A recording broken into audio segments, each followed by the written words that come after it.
is happening, everyone? It is a beautiful day. My name is Justin Woodward. I am the co-founder of The Mix and Black Voice in Gaming. Welcome to the 5th annual Black Voice in Gaming Guerrilla Collective Showcase, where we interview talented black game developers who will share the trailers and gameplay footage of their creations.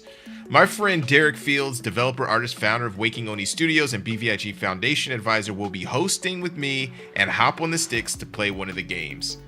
To tell you a little bit about the BVIG and how it started, this showcase and organization was created in June of 2020 during the protests and demonstrations that united us worldwide. Black Voices in Gaming has gone from a showcase to a nonprofit organization which helps to accelerate the growth of professional game developers and provide opportunities. You know, the world has changed, but our mission has not. For the past 4 years, I've been the lead advisor on the Humble Black Game Developer Fund, which has funded and supported 40 games by black developers globally. We are excited that through our parent nonprofit, Experience Studios, we will continue the work that we started at Humble and take it to the next level. We are proud to be Humble's featured charity for June, so please head over to the Humble Bundle page to grab a bundle, some games, and more info on the cause. We want to thank our partners for today's showcase, Razer, PlayStation, and Raw Fury. You guys are great. We couldn't do it without you. We can't forget to thank our wonderful broadcasting partners, Twitch, IGN, GameSpot, Steam, for hosting us. Don't forget to check out the Guerrilla Collective Black Voice in Gaming and Dames for Games event page to learn more about Black Voice in Gaming titles, buy the available games, or add them to your wish lists because it helps the devs out a lot. If you're looking for other ways to help, you can donate to Black Voices in Gaming's charity through the QR code on screen that is linked to Streamlabs and Tiltify charity pages. Any amount helps. We truly appreciate it. Remember to follow BVIG on Twitter at BVI Gaming and everywhere else, Black Voices in Gaming. To get things sparked off, our first guest, James Avert, is an artist and character designer behind the game Jay and Silent Bob Chronic Blunt Punch. Let's check out the trailer and get into the interview.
What is happening? That has me cracking up every time, especially when Jay says,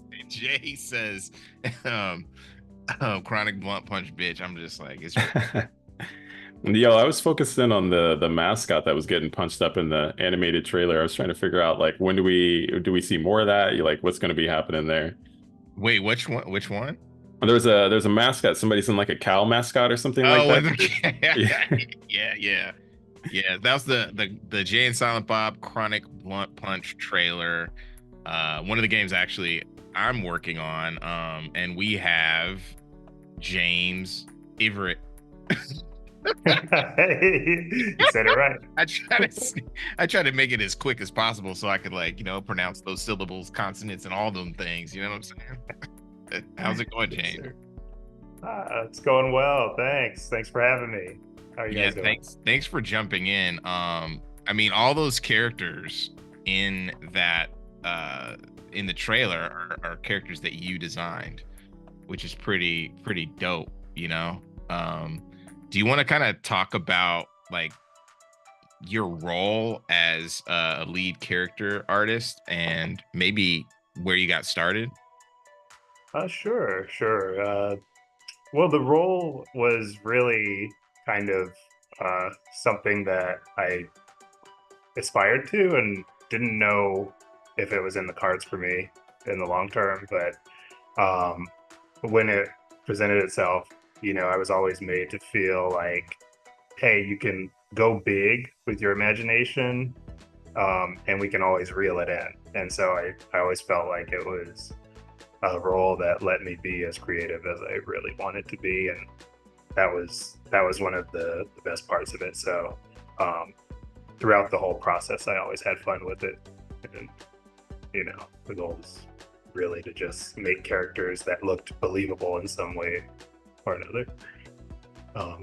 And let's see, where did I get started? Oh man, I've been drawing since I was old enough to hold a pencil, and so as a kid, going to church with my parents, they would give me a piece of paper to keep me busy because I was always attention was everywhere else, and so I would draw different people around the church and then show my parents and make them laugh, and then they'd be like, hide it, because they were trying not to laugh in church, and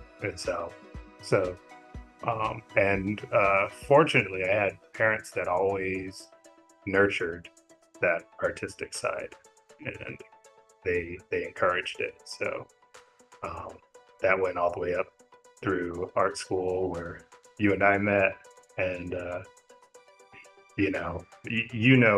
worked part-time doing caricatures for SeaWorld. And, yeah, like everybody worked at SeaWorld, but I think the difference is people clean the everyone else cleaned cages and you were drawing caricatures, which was kind of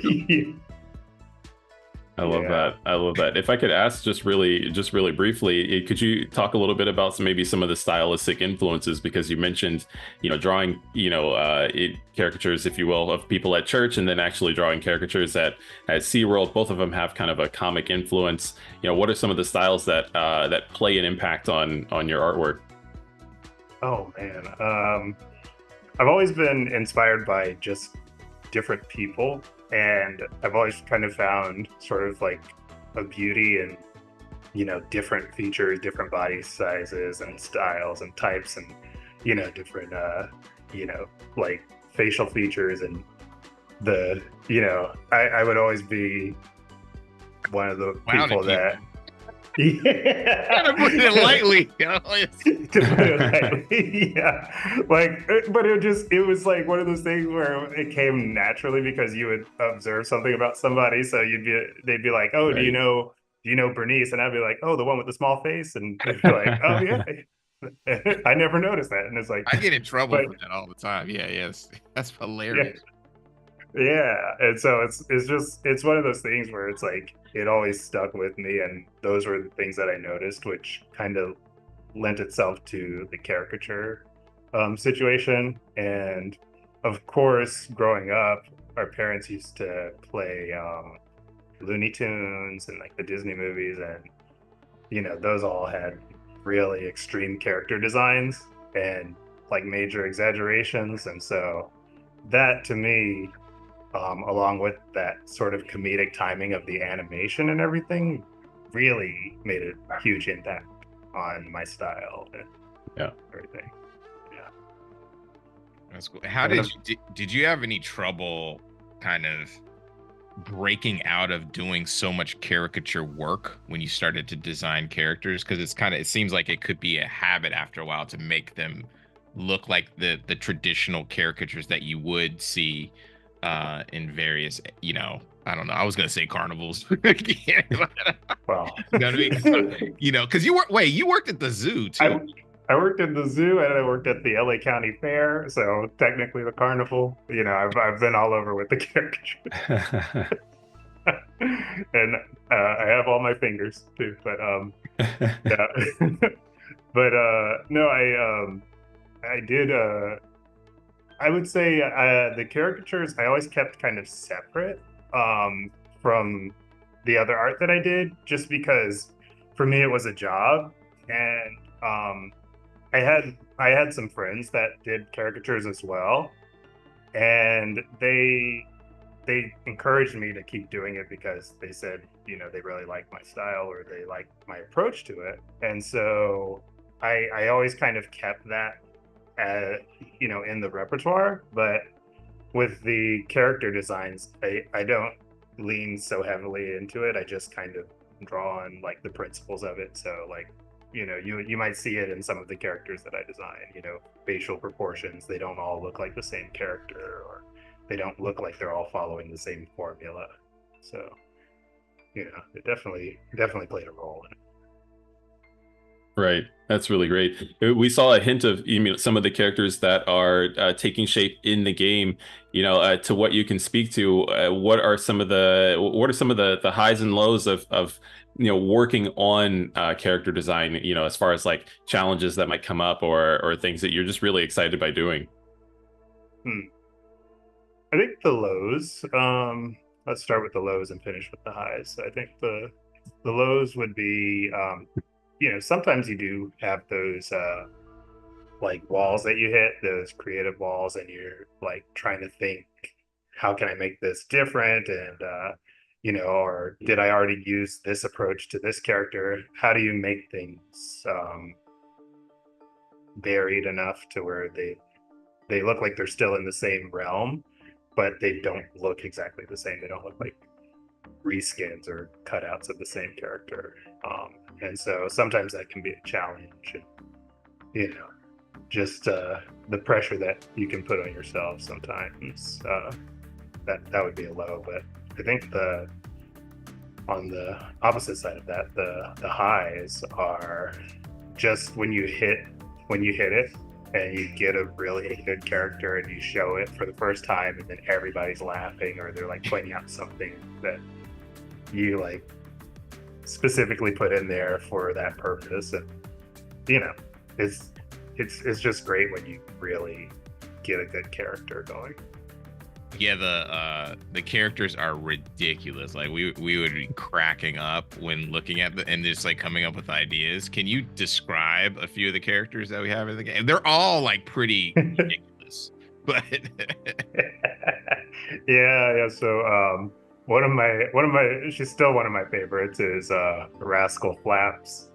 And she's like a really large woman on a scooter that tries to run you down. It's like a motorized scooter, and when they, I was just kind of given the okay to get as ridiculous as possible, and she ended up being 80% woman and 20% scooter, and it worked out really well. And it was super funny, like a lot of secondary animation in that character. And yeah. And what else? The phone drones were fun to design too. The characters that are all like looking at their phones, and they kind of all fit in that same realm, but they have that same like glossed over look on their face, and yeah, those were fun to design. So. Yeah. Now I imagine, because in the nature of the game, you have this ability to be able to like stretch the boundary on not only creating caricatures, but driving home jokes that might come with that. How, from a design perspective, do you balance things in a way where there's still, tasteful might be the right word here, but stretching it to the point where we know it's funny. We're here to have fun with it. Like I said in the beginning, I was always given the okay to go big, and so I would go as far as I could take it. Justin can attest to that. We would sometimes just go. There is sometimes we would have to be like, yo, Yeah. Not but like, yo, we may need to like push that back a little bit. Yeah. Maybe offensive if we're trying to get a, you know what I mean? If we're trying to get a mature rating. It was like, we need to pull this back a little. So we can stay within before the AO, Right. adult only situation. Yeah, that's hilarious. Yeah. Maybe it's like they said too much genitalia. Like you need like 5 less or something. Right. It's like, do they need that many nipples? Really? Yeah. But, so no, it was like go big and then you can dial it back, because sometimes it's harder to get something that's reserved to be pushed a little further, whereas like when you go big you can always pull it back a little, you can scale it back. So that was kind of the approach that we went with, go big or go home. And when you went to school, the Art Institute, you were in game design, right? I was. So you had to learn. You basically can you talk a little bit about how you learned how to you basically learned how to animate by yourself, right? Yeah. So the funny thing is, I initially went to that school wanting to go into animation, and the academic directors convinced me to go into game design. So I had all of one animation class while I was at the school, and I didn't do too well in that class. But you know, I always loved animation, and I loved trying to figure out the things that made it work, you know, and the different styles of animation. So I always noticed like the difference between Disney and their like sometimes over animated short cartoons versus the Looney Tunes cartoons that had this snappy limited animation that really lent itself to the comic timing. And then, you know, also growing up watching anime and like, you know, different cartoons on Nickelodeon and everything, you learn what makes the animations feel cohesive to the style that they're in.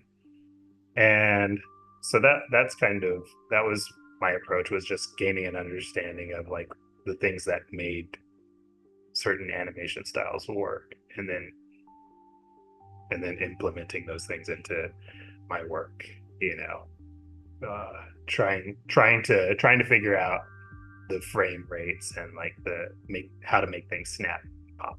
So.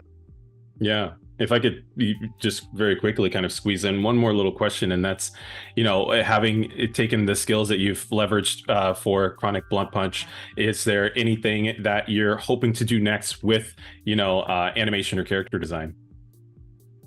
I just want to keep giving. I mean, it's really fulfilling to create a character from a simple concept and then watch it come to life. And so I just want to keep doing it and just pass on whatever knowledge that comes with that. Yeah. Dope. That's the goal. Well, thanks so much, James, for joining us.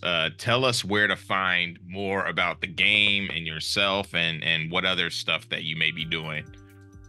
Yeah, keep an eye out for the game on Twitter, Facebook, you know, Instagram, all of those platforms. And I'll be working on a new project that I can't say too much about, but I will make it known once I'm able to talk about it.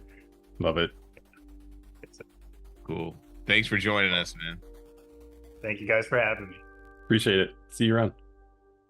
James is hilarious. Great interview. It's awesome to see him glow up and find inspiration to grow his art. Keep going, man. If you are enjoying what you see so far, consider supporting our developers through our Streamlabs and Tiltify pages. Donations to Black Voices in Gaming support our mission of helping game studio entrepreneurs succeed. And while you're at it, check out our Steam event page to wishlist the titles on today's show and much more. Once this show is over, please stay tuned for the Dames for Games showcase, which is focused on uplifting our sisters in gaming, and keep it locked for the Stream for a Cause showcase, as they are helping to paint the world a rainbow. Next up, we have a trailer featuring games from the BVIG cohort, and we will then hop into an international one-on-one interview with Andrea Marsili from Marslit Games. Let's go. Gotta go fast, bombastic. Puzzle blocks fall in, break, that's magic. Gotta go fast, bombastic. When I'm solving, blocks fall magic. Brain waves on the Twitch, feel passion. For the closure, satisfaction. Arranging my passionate closely. I'm loving my time with the whole team. Playing online in a full screen. It was always in the back of my mind how I found place in rap. When my foundation was lost to time, it cost a whole statement track. Of apostle God's kin in a soft tin, going all in since the pots bubbled and acoustic sonic and guitar hymns. How I stopped them from accosting. Gotta go fast, bombastic. Puzzle blocks fall, then break. That's magic. Gotta go fast, bombastic. Puzzle blocks fall, break. That's magic. Gotta go fast, bombastic. Puzzle blocks fall, then break. That's magic. Wanna go fast, fantastic. First you gotta learn to go slow. That's mastery. Otherwise, capsize the craft. That's tragedy. Like to thank all the niggas had to laugh at me, and I'm so sincere. They look surprised. The painter cuts his ear and I gouge my eyes. That's art, my dear. You know the price. I pay it gladly. How embarrassing, the upper handing, the always having, the never growling, my hunger prowling, unencumbered, plugged into wonder. I found the path and tore asunder. Is it my writing causing the thunder and lightning? Is it my immaculate style making a hater smile? Is there a pension plan for a poet in Wonderland? Perhaps a participation protection one could find place in? Guess we'll settle for a podcast placement. Gotta go fast, bombastic. Puzzle box fall, break. That's magic. Gotta go fast, bombastic. Puzzle box fall, break. That's magic.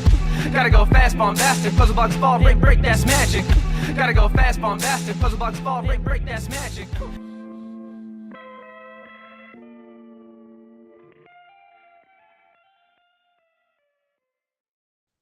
Welcome back, and this is so amazing. We're with Andrea Marsili, and hopefully I'm saying that correctly. You could correct me if I'm wrong. With Marslit Games, who is developing a really, really awesome game, Althea: The Wrath of a Fairy. Hey, Andrea, how are you doing?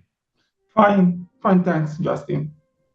It's cool. I mean, you're all the way in Italy. I'm saying all the way. I know we're worldwide in this piece, but how is it in Italy as a Black developer? I know I'm jumping the gun. When I went to Italy, there wasn't a lot of Black folks there.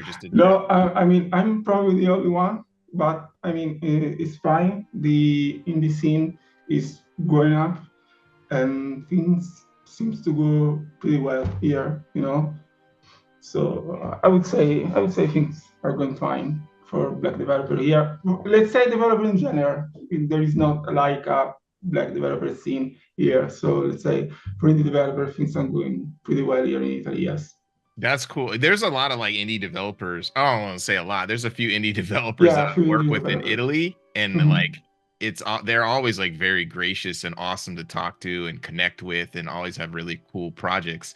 How did you get started in game development? I mean, I mean me and my brother, because the whole Marslit game is just me and my brother. Started in the comics and book industry for a few years. We didn't really like it, and we've been gamer for our whole life. So one day I was like, let's try to make games. And my brother just said yes, and we tried to make games. I mean, I'm the programmer and writer part of the team, while my brother do everything that is graphical or artistic, because I can do any of that.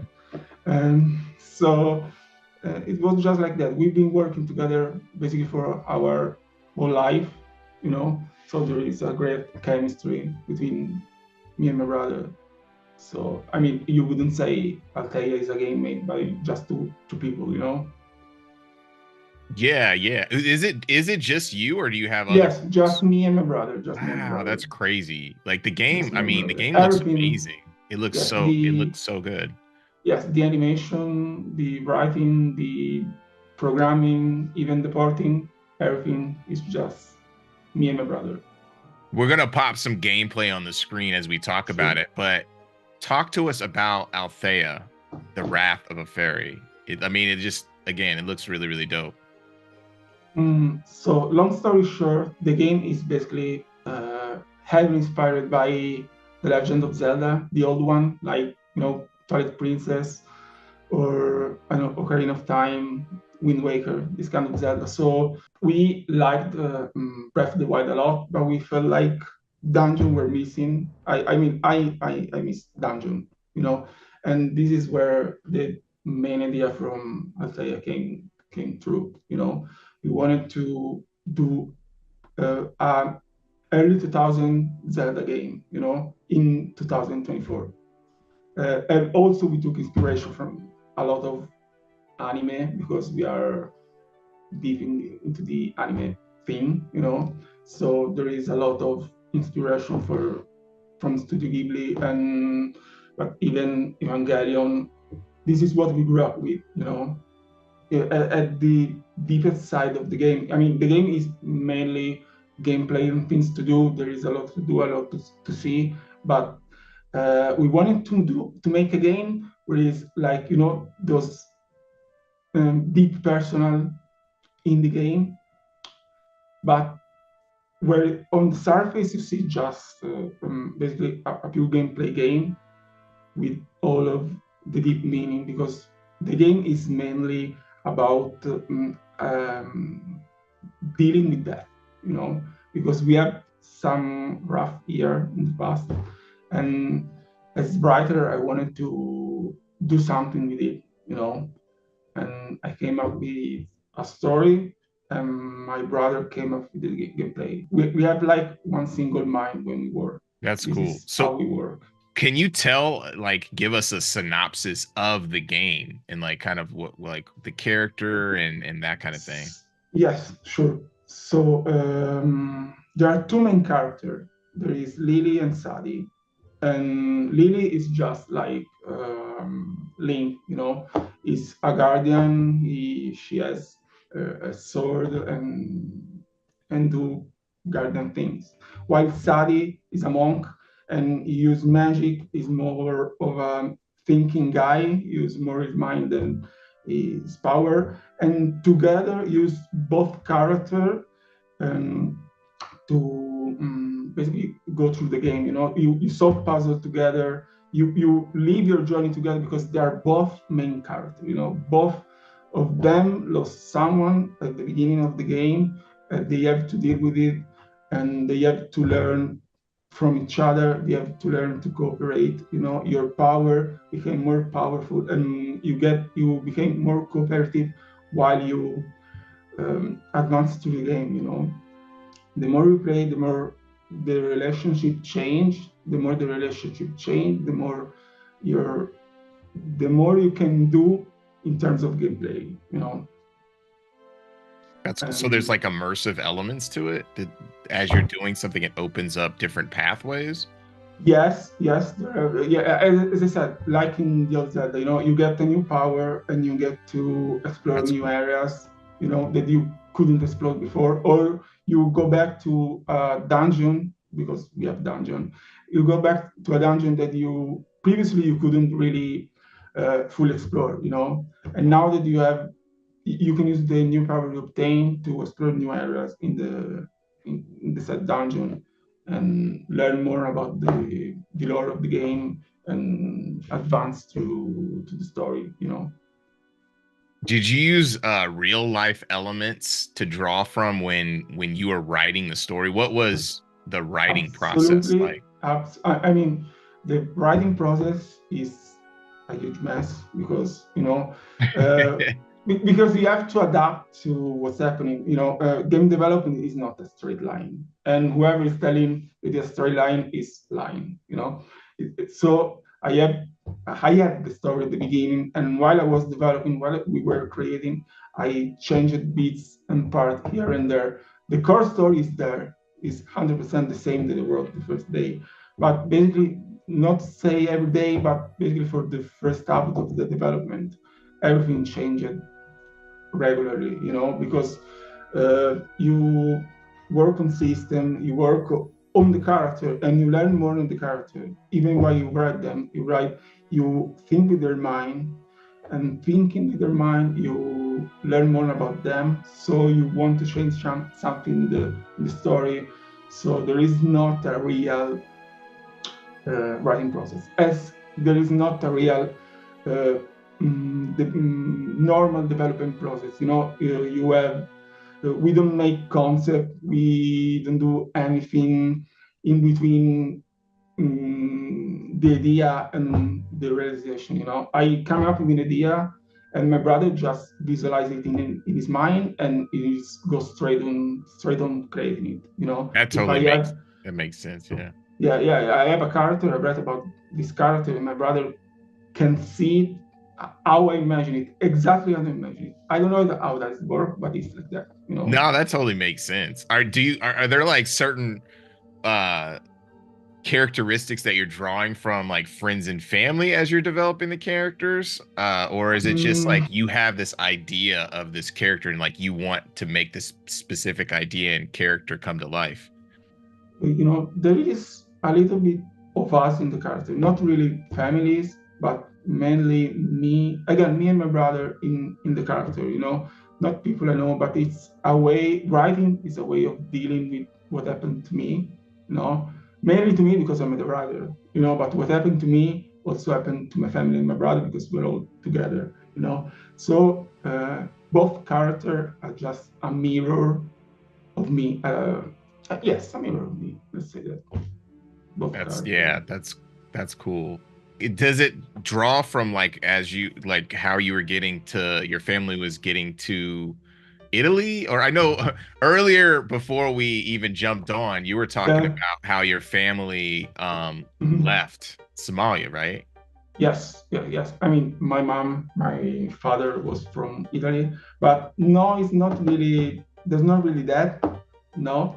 But there is, I said, there is a lot about my past. Like my past 10 years are probably there is a lot there, a lot, really, like a lot. I don't want to spoil anything because if I say Yeah. something, I'm gonna spoil something in the game. So I don't really want to say too much, but yes, there is definitely a lot about my past, my life, and everything. Even if it doesn't look like a game, this heavy story game where there is the developer that put all his life inside the game, and you can clearly see it. You really need to understand it. Previously, I said that one of the inspiration was Evangelion, and Hideaki Anno put a lot of him inside the anime, and if you just saw it, you can grasp it. But if you really pay attention, you can see what he was going through and his life and idea in his creation. And I want to do the same thing. I won't manage to do it, but this is the idea, let's say. That's cool. I think just, people are interested in, indie creators because they're putting so much personality into the game. So it's like it's comforting to see that you're coming from a place of just, pure passion and how Yeah, you're absolutely. putting this together. What has been the journey like as you've been developing the game? Like how long have you been making the game? What has been your path to almost completion? Like hell on earth, it was tough. It's tough. And we've been through a lot of nice, good moment, a lot more of bad moment. But as of the game, as of the writing process, we try to use everything that happened to us and put it in the game. Even if we've been through a lot of bad time, we are close to finish the game. We are pretty satisfied to how it's coming out, and the whole process, the whole journey was, I don't know, at this moment, something I wouldn't do again, but I know that as soon as I finish this game, I'm going to jump right into the next one, So You're glad. I don't know if I hate myself or is something I think wrong about me, but it's like that, No, I feel you. I mean, I'm, as a developer myself, I'm the same thing. I feel it's like a glutton for punishment, as they say, where I'm like, it's painful sometimes, but Yes. it's a journey. Like it's a very interesting. There's a lot of twists and turns, and at the end of the day, you've created something. So, Yeah. Congratulations for getting this far. You know what I mean? And like making Yeah. something that's like Thank you. it's very impressive, you know? Yeah, that's cool. It's great that you're able to also express that. Are what are some of the trials and tribulations that you've had? Like, can you just name maybe one that other developers may go through? So the main thing about the this is going to be like taking it from far, far, far, but this main thing about this whole industry and then is that the people making the game are not the people taking the decision, and so there is some miscommunication, you know. This is one thing that I think a lot of developers can relate to. And other things is I hate cloud stuff, asynchronous stuff, but it is more of a programmer's things. And other than that, I think I really like the journey of making the game. Even if, as I probably said, I hate it, but I really like it because you get to deal with your own thoughts. You Even if it sounds boring, you get to stare at a screen for like 12, 13 hours a day because we've been crunched like from day one and so on. But you get to stare at the screen for 15-hour, 14-hour days, and you think a lot, And for me, for how I am, it's great, It do a lot of good for me, at least mentally. That's no, I feel you on that. Yeah, thanks for sharing for sure. So where could we find out more about Althea, the Wrath of Aferi? For sure, Steam wishlist, please. But also Twitter and Instagram. I don't post that often because I basically don't have a life. But when I remember that I have Twitter and like x.com or call it how you want, and Instagram, I post about the game. Yes, these are the main channel where you can find us. Yes, for sure. Oh, okay, cool. I know you don't want me to necessarily ask because I know it's going to be done when it's done. Do you have a a time frame? 2025, 2026? Yes, during my lifetime for sure. Okay. But from the end of this year and beginning of the next one. Okay, great. That's awesome. That's good to hear. At least you have some kind of, light at the end of the tunnel. Yes. Light at the end of the tunnel. Cool. Right. Well, thank you so much, Andrea. Thank it's you, awesome to hear your story, and we're gonna show some dope gameplay footage, and folks definitely wishlist the game on Steam right now to support Marslit. Andrea and his family have such a fascinating indie story. I can't wait to play their game and definitely need to go to Italy for some delicious food and game tasting. No buco di beppo. Shout out to Sean Alexander Allen, one of the leaders of BVIG, and all the devs for showing their latest and greatest in that trailer. If you missed some of the dope developers and games from BVIG, check out our website and follow us on Twitter/X at BVI Gaming. The Dames for Games and Stream for a Cause showcases are up next, so please keep it locked after the show. Now let's keep things rolling to our final conversation and game demo with our friend Tomas Gomez, BVIG alumni, industry vet, and the founder of Pancake Game Studios, who are about to release their title, Slime Heroes.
was amazing. The music is so well orchestrated.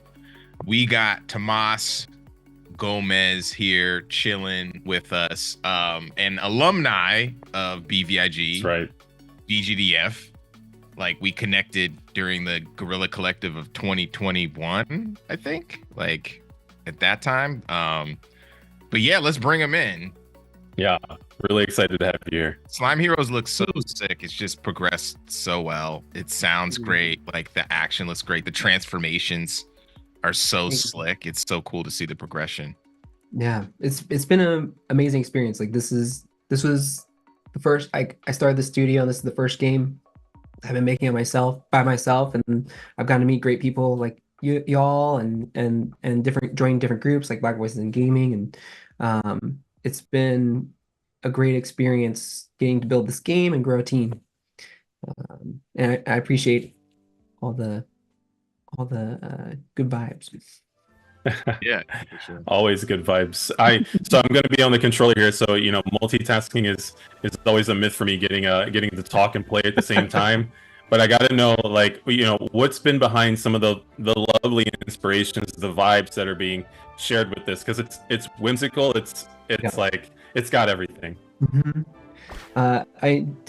We wanted to build something that was very welcoming and wholesome, and so basically all of our decisions, both on the art and design, we wanted it to be very inclusive and we wanted to build a world that people wanted to stay in.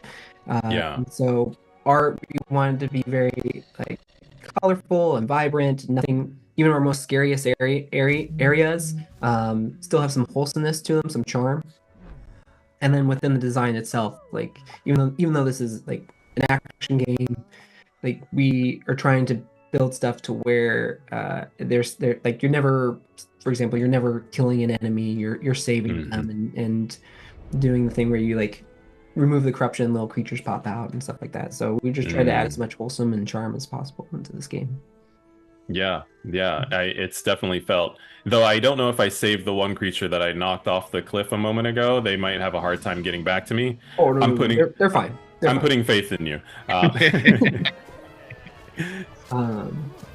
Yeah, it's very cinematic. I mean, it looks like to the stature of a AAA game, really. AAA game, which is very impressive. And the music, it sounds like you actually hired a classical orchestra. So, but I'm, you know what I mean? I'm maybe I'm like fronting a little bit, but how did that happen? Like, how did you come up with that? So we were really lucky. I think this was the first hire for the studio. I was by myself. I was like on Twitter trying to post as much as possible, like build that following. And then this person reached out to me. I'd done this post showing off one of our biomes, the cave biome, and they reached out to me and basically took the tweet that I'd done of a video of the cave area and did music to it. And wow. their name is James Lawrence, and it's actually their intro into the video game industry. So this is the first game they've worked on, but they did fantastic in that little clip. And I reached back out to them like, this is great. Do you want to do the actual music for the game? And so, and we've been working ever since. And they were the first people. They were the second person to come onto the project and help out on Slime Heroes. It's amazing to hear how your title has really created an influence and impact on somebody to want to provide some music at that capacity and fundamentally support the tone and vision for the game. What else is ahead in that vision for players? What are they intending to experience, and where does this world take them to? Yeah, so like this is definitely like a huge world. There's lots of different areas to explore. The main mechanic for your character, as a slime, you can actually absorb the skills that you see that the enemies are using.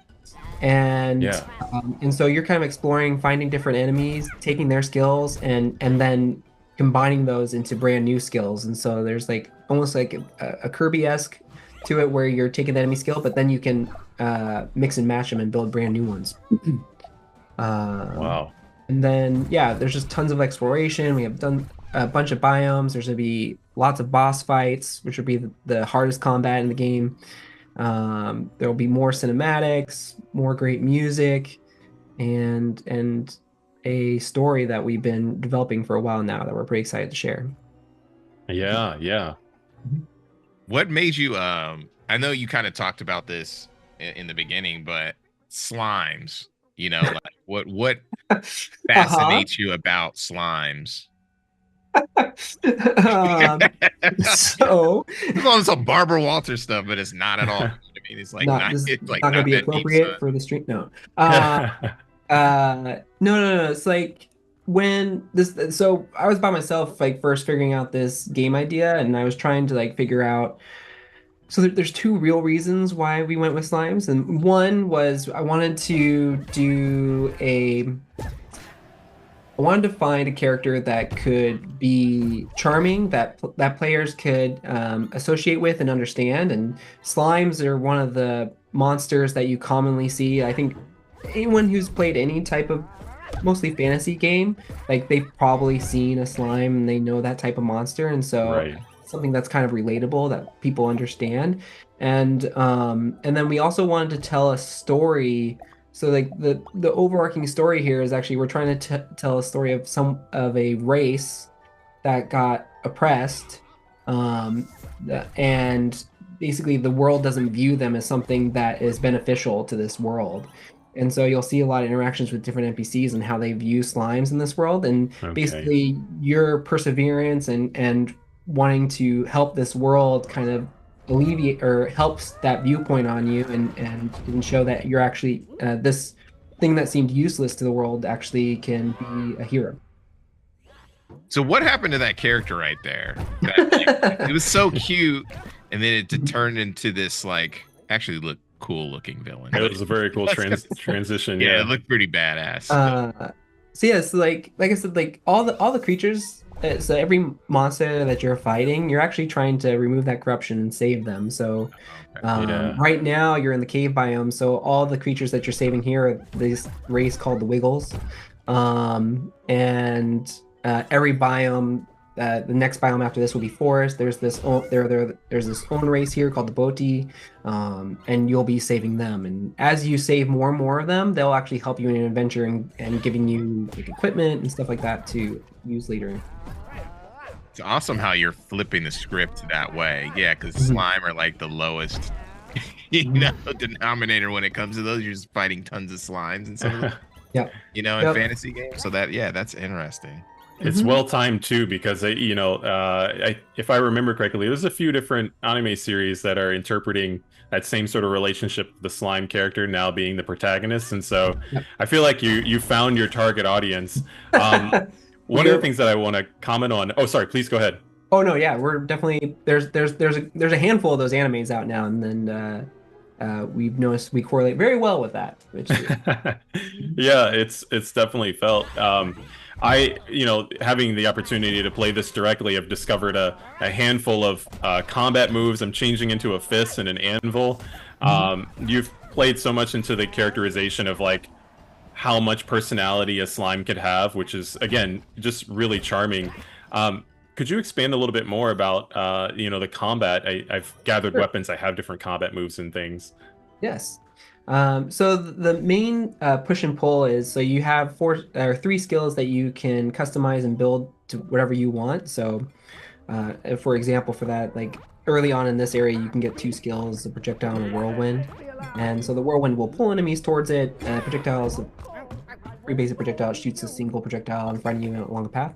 You can combine them. So if you do like a projectile whirlwind, you can actually have a whirlwind that shoots it and then is actually a projectile that's moving along the path and pulling enemies to it along its way. And then if you do it the other way, you can have a projectile that's now spinning around you. And so that's like a core system to the combat. And then every time you use a skill, you're actually using part of that blue bar. And so you'll use skills, that'll empty out, and the only way to refill that is to get melee hits in. And so there will be a bunch of different melee weapons you can get, hopefully, and then ideally every person can find a melee weapon that matches their playstyle. And you'll be using melee weapons to fill back up that bar. So there's a nice push and pull of like using your magic skills, then getting in there, doing a couple melee hits, doing magic, and going back and forth. And then there'll be some ultimate skills you can get later on in the game after defeating bosses that you'll be able to use. These very big, impressive skills. And Yeah. there's multiplayer support in the game. Yeah, so we've been working hard, and we have a demo that people can play right now, single player. They can also play online, so they can play with a friend. It's two people, but you can enjoy the entire experience together. From right after creating your character, you can join each other and play from the tutorial all the way to the end credit screen. We wanted to, I think as a studio, we want to build games where people can share experiences with each other. And that was something that was important to me. And so, yeah, so this game you can play with a friend or a family member through the whole thing. That's lovely. You didn't mention voice acting. We have voiceover as too. well. Like, Yeah. when I pulled up on this character, he started talking and it's wonderful. So like, would love to hear more about that too. Yeah, like we have voice acting for almost all the characters. I think the only characters that don't have voice acting are the little creatures you save in the biomes, but all of our NPCs, the bosses, have voice acting. We thought that was really important to add that charm and character and personality to at least the core cast. And so yeah, so there's VO through the entire game. Yeah, it's like all of the nuance to the idle animations just from the characters. It's so seamless. How do you view the characterization of the animation? Like, how did you go about like establishing what you wanted the game to feel like? So we definitely early on we were trying to figure out what were some things that we could do as a slime as a main character. Like, what are some unique things that we could do there? And so we were like exploring a bunch, and it's like you'll see the slime character just in their idle animation, like they'll occasionally wave to the player, trying to create that bond with the player, and they'll turn themselves into a hand. Yeah. Also it was pointed out that during combat, if you do a jump attack, they'll turn into like an anvil or anything. We just wanted to utilize. We have a character that's this amorphous thing that can change shape, and so we wanted to really utilize that. That was cool. You turned to a fist right there. You did. I saw the boot. I'm like, I'm gonna be a boot all day. There's also like hats out there where you can personalize your slime, and so you'll actually change the silhouette of your slime to kind of personalize. That's fun. Anywhere from like, what is it? You have sunglasses or like spikes coming out the top of your slime's head. There's like a top hat. Slime top hat. Yeah, we wanted to try to add as much character to this as much as possible. So trying to find as many opportunities that we could. Is that an inventory like section when you were, or a tree system? What was These are skills that I can equip, which are the ones that the slime character is learning from or sort of gaining from all the different enemies. And then there's my my menu here where I can equip my weapons and my hat. And then in the skill menu you can actually, there's a second slot underneath that main slot that you can click on and then add that secondary. So if you added a projectile to your whirlwind right now, it changes the properties of that skill. Oh, wow. Okay, So you can get duplicates of the skills, but that's because you can mix and match them, and then the order matters also. Tight. Oh, that's gonna be fun. And then you'll see a third slot, like later in the game, you'll find damage types. So you can add like burning damage or ice damage, or I think we have like 12 different damage types that will be able to customize your skills even more. That's awesome. Yeah. So tell us about the release. Like, you're eking towards the release. We're getting so close. So we. I mentioned it earlier. This is our first public demo on Steam. That is now available, that players can experience it. So we're really excited for people to get in there, get their hands in there, get feedback from that. And then we're working on getting this game out this year. We don't have a specific date set, but we're getting close, and so it's great to just get this public demo out. And see what the player base is like, and hopefully they can join our Discord and we can interact with them. And we're really open with like getting feedback and responding to players. So we're really excited for this demo to be out. What platforms? Yeah, so right now the demo is going to be available on Steam. We are developing the game for multiple platforms. Right now, we've only announced Xbox for sure when we initially launch, but we are looking at other platforms potentially. That's But awesome. this demo will be on Steam. The game looks really dope. The progression of it is so awesome, and it's great to see that you've built a team that can Thank put you. together something that is this exquisite. You know what Yep. I'm saying? The team's been great. Like we're a small team. We're 7 now, but a lot of them are like first time in the industry, and they're just really passionate and want to like. There's just as much excited for Slime Heroes as I am. So like it's been great being able to work with all of them. Awesome. Making Where new can we heroes out of slime heroes. Dude, yeah, that's great. So where can we find out more about the game, Pancake Game Studios, which I love the name. I would have named it Flapjacks, you know what I'm saying? Just to add levity to it, but I'm just I'm getting hungry. So yeah, so you can definitely check us out. Like probably our most like active social media is Twitter, and the handle is at slime_heroes. And that's where we're probably most active, but we're hitting that TikTok, we're on Instagram. But yeah, Twitter is probably the most active. And then obviously if you get on there, you should be able to, or on Steam, you can find our Discord. Definitely join our Discord. We're growing that out right now. And after this, probably our next steps we'll probably do some closed betas and try to get more feedback from players. So definitely join our Discord and look out for that.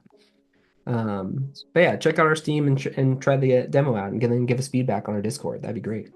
Yeah, definitely check the game out, wish list it, play the demo, support. Thank you so much, Tomas. Yeah. Sorry. See, we gotta start this whole interview over again. Black Voices in Gaming and y'all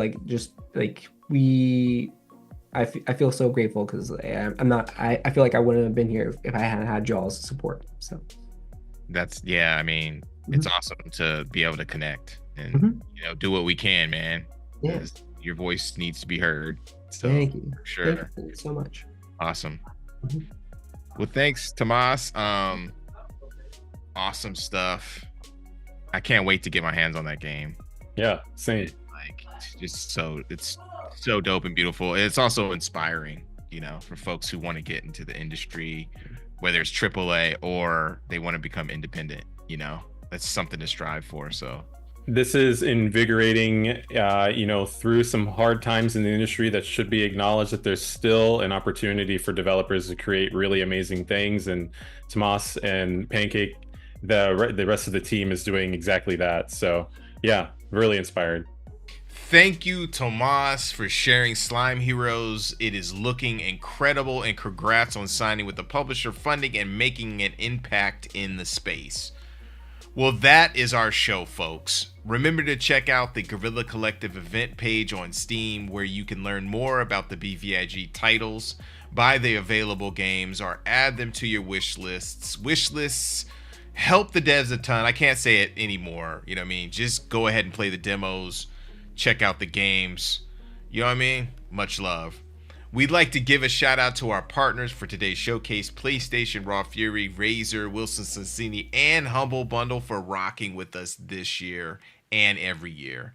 Again, Black Voices in Gaming is a nonprofit that helps the developers in the culture who are making dope games through funding, accelerator programs, networking events, and showcases. Head on over to Humble Bundle to check out the latest bundle that will directly help the BVIG organization, and hit up our Tiltify and Streamlabs charity pages as well.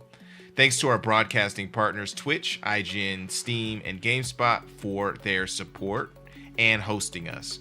Thanks to the Experience Studios team, the BVIG advisors, the Mix team, and Tracy for being allies. Thanks to Derek for rocking with me on the hosting tip. You were so great and awesome. Follow us on Twitter or X at BVI Gaming, and everywhere else at Black Voices in Gaming. Visit our merch page for some cool, sick gear. We got all kinds of stuff. We hope you enjoyed yourself. Thanks for rocking with us. We had a blast introducing you to some great games, developers, and people making moves in the industry by doing their own thing.